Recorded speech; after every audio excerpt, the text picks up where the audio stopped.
कहानी का शीर्षक है सासू माँ। आज करुणा देवी की खुशी का कोई ठिकाना नहीं था। आज वह दौड़ दौड़ कर शादी का सारा इंतजाम देख रही थी। कभी किसी को फूलों की माला साइड से लगाने को कहती, तो कभी बिजली के झालर सही करवाती, कभी पंडित जी से कुछ पूछती, तो कभी घर वालों को हिदायत देती। आज का दिन करुणा देवी के लिए इसलिए खास है क्योंकि आज उनकी लाडली बहू की शादी है। जी हाँ, उनकी लाडली बहू की शादी है। बहू के माता पिता तो थोड़े शंका में और सहमे से दिख रहे हैं। उन्हें शायद समझ नहीं आ रहा कि ये सही है या गलत। 3 साल पहले जब करुणा देवी की बहू नीलांजना ने उनके इकलौते बेटे शशांक से तलाक लिया था, तब करुणा देवी बहुत आहत हुई थी। करुणा जी एक दोराहे पर खड़ी थी। एक तरफ बेटे का मोह और दूसरी तरफ प्यारी बहू की पीड़ा थी। अभी 1 वर्ष ही तो हुआ था उनके बेटे की शादी को, और बेटे द्वारा की गई गलती ने तलाक की नौबत ला दी थी। करुणा देवी जानती थी कि उनके बेटे ने बहुत ही गंभीर गलती की है। करुणा देवी ने जब अपने बेटे शशांक की शादी नीलांजना से तय करी थी, तब शशांक ने अपनी कायरता की वजह से करुणा देवी को यह नहीं बताया था कि वह चंडीगढ़ में एक लड़की के साथ रहता है, लिव इन रिलेशन में। मुश्किलें तो तब बढ़ी कि उसने नीलांजना से शादी करने के बाद भी उस लड़की के साथ रहना नहीं छोड़ा।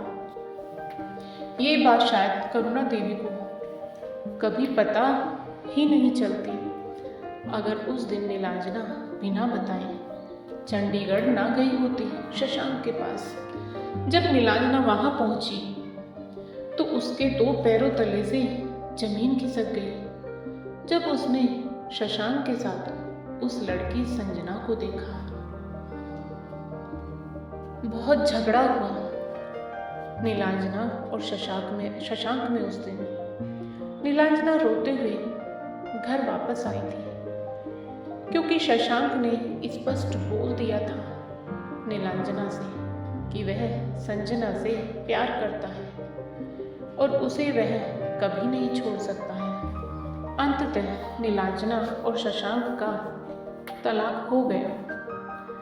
करुणा देवी भी अपने बेटे की हरकत से बेहद दुखी थी। साथ ही उनको अपने बेटे पर बेहद क्रोध भी आया। तलाक के बाद करुणा देवी का बेटा फिर कभी घर नहीं आया, किंतु करुणा देवी अपनी बहू नीलांजना की पीड़ा को देखकर आत्मग्लानि से घुली जा रही थी। वैसे तो नीलांजना ने उन्हें कभी कुछ नहीं कहा, पर करुणा देवी उसकी पीड़ा के लिए खुद को कसूरवार मानती थी। तलाक के बाद भी नीलांजना करुणा देवी के पास ही रही। करुणा देवी देहरादून में अकेले रहती थी। नीलांजना ने कभी नहीं कहा कि वो अपने मायके वापस जाना चाहती है, या तो वह करुणा देवी को अकेले नहीं छोड़ना चाहती थी, या फिर शायद उसे अपने माता पिता से इस बात की शिकायत थी कि उन्होंने शशांक के विषय में अच्छे से जांच पड़ताल नहीं की थी। सिर्फ दिल्ली में रहने वाले नीलांजना के चाचा के कहने पर ही यह रिश्ता तय कर दिया गया था। तलाक के बाद तो कुछ दिन ऐसे ही निकल गए।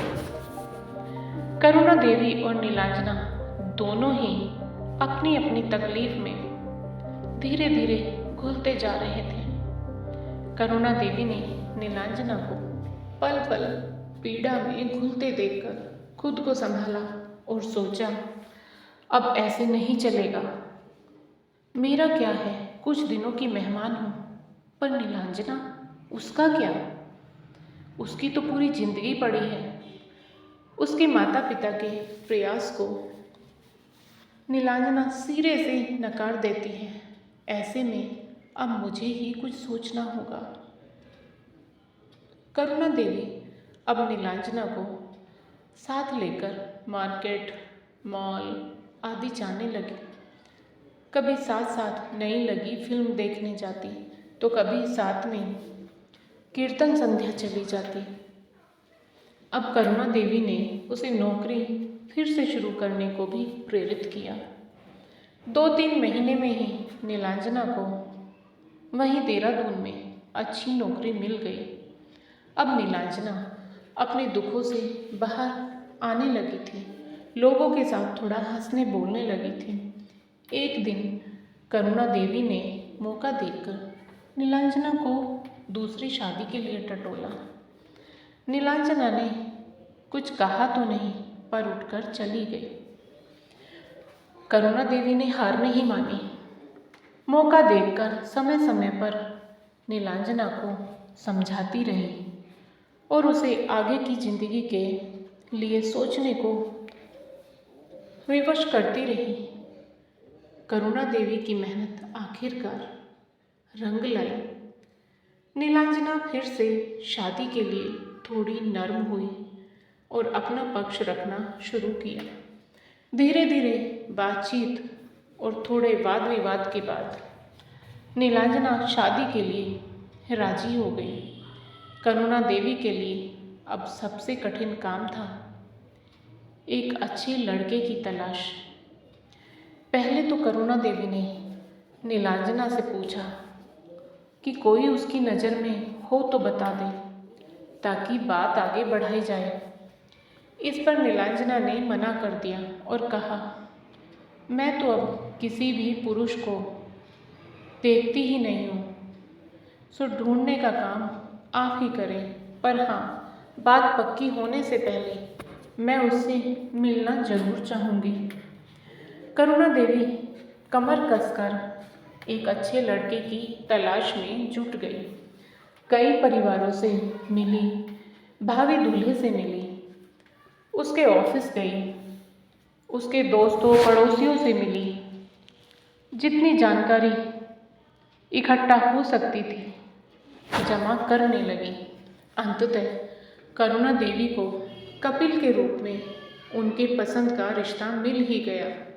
कपिल देहरादून के एक कॉलेज में लेक्चरार था और अपने वृद्ध माताजी पिताजी की देखभाल के लिए कभी देहरादून से बाहर जाने की नहीं सोचा।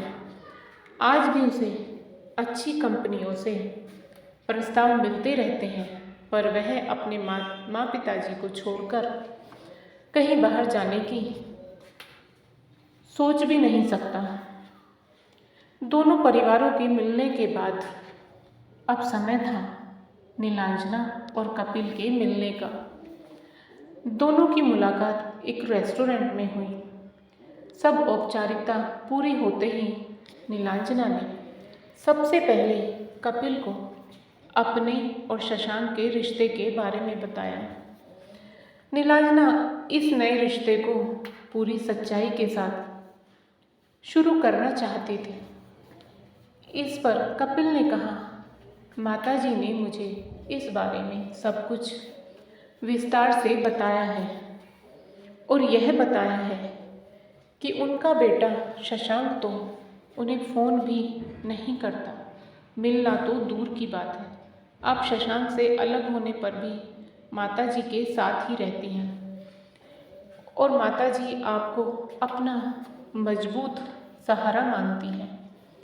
मैं मेरे माता पिता के साथ रहता हूँ और आगे भी उनके ही साथ रहूँगा। आपको भी हमारे साथ रहने में कोई आपत्ति नहीं होनी चाहिए। कपिल ने नीलांजना से पूछा। नीलांजना ने कहा, बिल्कुल नहीं, बल्कि ये तो सौभाग्य है कि उनका मुझे आशीर्वाद मिल रहा है। दोनों ने एक दूसरे से जुड़ी बहुत सी बातें साझा करी और अपने अपने विचार रखे।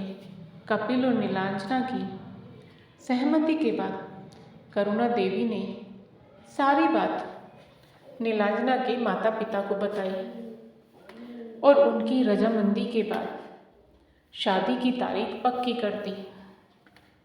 जब नीलांजना के हाथों में मेहंदी लग रही थी तब दोनों माँ की आंखें नम थीं और उनका रोम रोम आशीर्वाद दे रहे थे कि नीलांजना की आगे की जिंदगी खुशियों से भरी हो।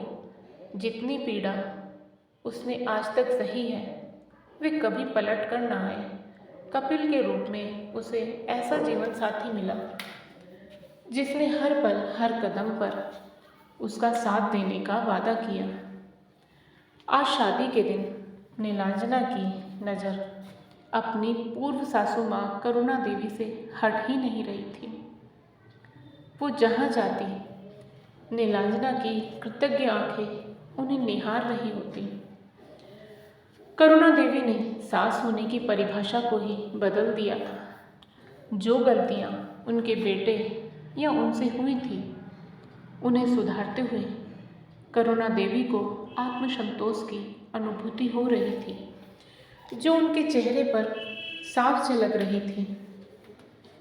करुणा देवी और नीलांजना के रिश्ते को कोई नाम दे पाना बहुत मुश्किल है। कहते हैं माँ और बच्चे के बीच नाल और नाड़ी का रिश्ता होता है जो एक दूसरे की धड़कनों को मीलों दूर से महसूस कर लेता है। वैसे ही यहाँ दर्द और पीड़ा का अनूठा रिश्ता है जिसके अद्भुत तार दोनों स्त्रियों के हृदय से जुड़े हुए हैं। शादी में शामिल मेहमान इस खास रिश्ते को देखकर भाव विभोर हुए जा रहे थे। दोस्तों, आज की कहानी आप सभी को कैसी लगी कृपया कमेंट करके अवश्य बताएं। और यदि आपको यह कहानी पसंद आई हो तो कहानी को लाइक करें, शेयर करें और साथ ही चैनल को सब्सक्राइब करें। दोस्तों, फिर मिलेंगे एक और नई कहानी को लेकर। राधे राधे दोस्तों।